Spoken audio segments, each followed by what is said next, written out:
David Durang here. So the summer has come to a halt and the fall has begun, but it doesn't mean that you have to stop traveling. In fact, for me, the fall is my most favorite season to travel. But I'll get into that in another video. What I want to do today here is talk about Delta Airline baggage fees. Now, I've done a video in the past, but this is more like number 2. And here I want to cover also embargo restrictions and guidelines when it comes to traveling here in the fall and the winter season, but in general. But as we get into these seasons, I want to equip you with some more information. So for starters, here's what I want to do before I get into the fees of bags. Here's what I want to share.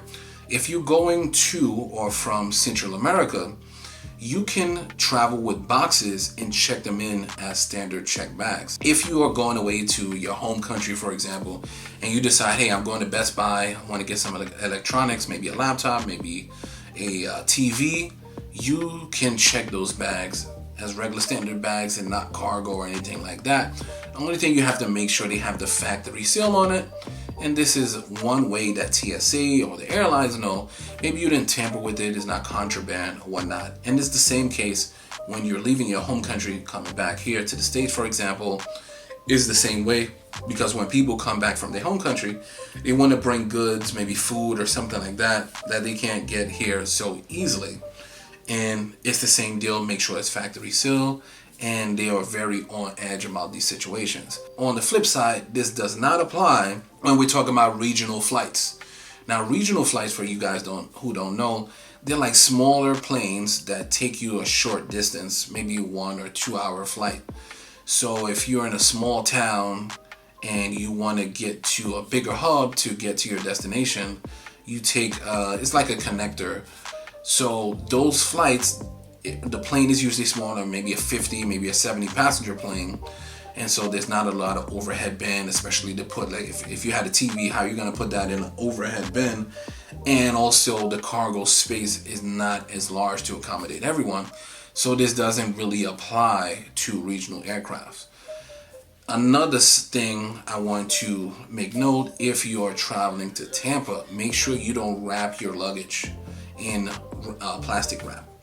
Now, I know that's not a big popular thing that people do in the States, but people in Europe or the Middle East or points beyond, even Africa, they like to wrap their bags, and even somebody's at the airport, that's their job, to wrap people's bags in plastic wrap. So you don't want to do that in terms of going to Tampa. One thing I never mentioned before was about military personnel. Do these individuals get something for what they've done for all of us? If you're an active military member, you can travel with 5 bags, especially here, like in the country. You could travel with 5 bags that weigh 100 pounds each. So essentially 500 pounds worth of stuff you can travel with.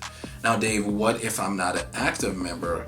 Can I still get something from this even though I'm not active? Yes, you can. You could travel with 2 bags that weigh 50 pounds each. So pretty much 100 pounds compared to the 500. And we all want to thank these men and women for their services. So I didn't speak about that in the past. And before I get to the pricing, I want to say a couple of things. There's something called bag on time. Bag on time is something where if you exit your plane, the ground crew has about 20 minutes, like the clock is ticking.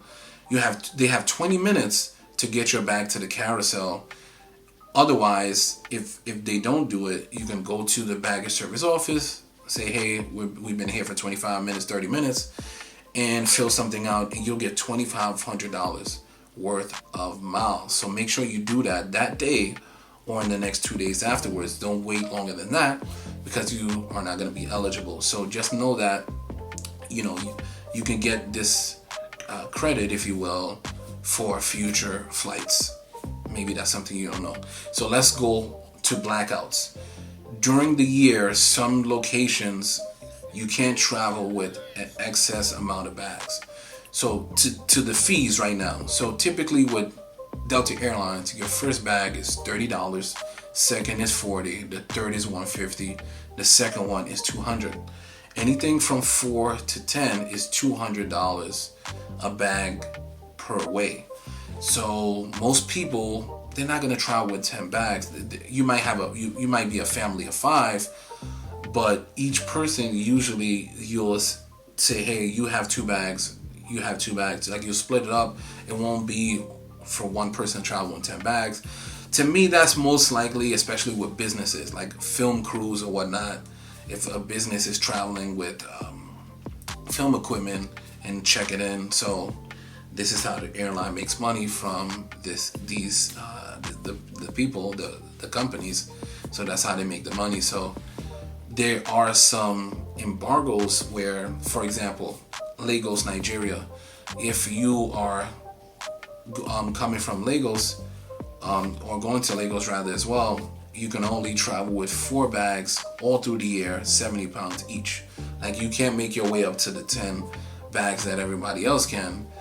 All year round there's 4. Now with places like Quito, Ecuador, Santiago or Santo Domingo, DR, for places like San Pedro Sula, Honduras, pretty much during the summer and during like Christmas time, there's a certain amount you can travel with. So pretty much starting June, which is where peak time starts, like during the summer when people first going home, you can travel with 2 bags per person and 70 pounds. And during the summer time, during Christmas time, you can travel with like 5 bags, and that's also 70 pounds. So just remember, during those peak times, in the beginning of the summer, generally we're saying 2 bags you can travel with per person, and during Christmas time, 5 bags. So that's something to note. If you're not sure, and I missed something, and I missed a location that that you didn't hear, all you have to do is go to Delta's website, plug in your origin and your destination and what type of member you are, because maybe you might be a card holder and you also get 3 bags or 2 bags for free or whatever for being a certain card holder. Like a Sky Elite member, for example, gets 3 bags. So that's just something to remember.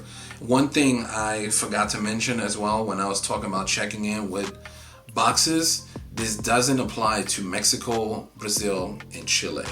When I was talking about when you travel with boxes and being able to check them in as standard boxes. So hopefully this is helpful. If you have any questions, definitely leave it down in the comment section and I'll be able to help you out as always. Until next time, Dave Durain, No Frontier. Over and I'll see you.